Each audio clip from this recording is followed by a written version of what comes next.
नमस्कार दोस्तों, आज मैं आपको भगवान बुद्ध का उपदेश सुनाने जा रहा हूँ। बुद्ध क्या उपदेश देते थे उसके बारे में बताने जा रहा हूँ। एक कहानी है जिसके माध्यम से आप उनके उपदेश को आप समझ सकते हैं। कहानी का प्रारंभ मैं करता हूँ। एक बार प्रदेश में अकाल पड़ा। यह देखकर गौतम बुद्ध को बड़ा दुख हुआ।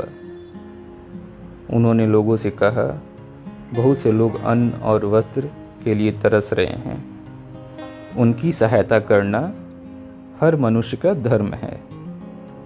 आप लोग में से जो कुछ बने वो दान करे। बुद्ध का उपदेश सुनकर सभी लोग बिना दिए अपने अपने घर चले गए। एक गरीब व्यक्ति बैठा ही रहा। उसने सोचा कि मेरे पास तो ये वस्त्र हैं, अगर मैं इन्हें उतार कर दे दूंगा तो नंगा हो जाऊंगा। उसने फिर से सोचा कि मनुष्य बिना वस्त्र के पैदा होता है और बिना वस्त्र के ही चला जाता है। न जाने कितने साधु सन्यासी बिना वस्त्र के रहते हैं, फिर भी बिना वस्त्र के क्यों नहीं रह सकता मैं। उसने अपने वस्त्र उतारकर बुद्ध को दे दिए। भगवान बुद्ध ने उसे आशीर्वाद दिया। वह प्रसन्न होकर घर की ओर चल पड़ा। वह खुशी से चिल्लाकर कह रहा था, मैंने अपने आधे मन को जीत लिया है।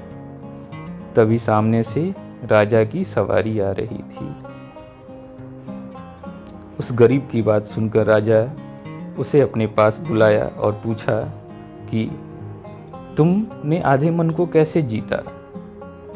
उस गरीब ने कहा, भगवान बुद्ध दुखियों के लिए दान मांग रहे थे। यह सुनकर मैंने अपने वस्त्र उतार दिए। पहले तो मेरा मन ने इनकार किया, फिर मैंने उसे समझाया, मनुष्य बिना वस्त्र के पैदा होता है और मृत्यु होने के साथ भी कुछ नहीं जाता है। राजा उसकी बात से बहुत प्रसन्न हुआ। उसने मोतियों का हार और कीमती वस्त्र उसे दिए। उसने वह सब ले जाकर भगवान बुद्ध के चरणों में रख दिए। बुद्ध ने उसे हृदय लगाते हुए कहा, जो दूसरों के लिए अपना सब कुछ दे देता है उसकी बराबरी कोई नहीं कर सकता। भगवान बुद्ध ने एक श्लोक भी बोला है, दाता दान चले गए, रह गए अब कंजूस। दान मान समझे नहीं, लड़ने को तजबूत। ये हमारे बुद्ध का उपदेश था। आपको यह सुनकर कैसा लगा कृपया कमेंट में बताएं। धन्यवाद। ओम।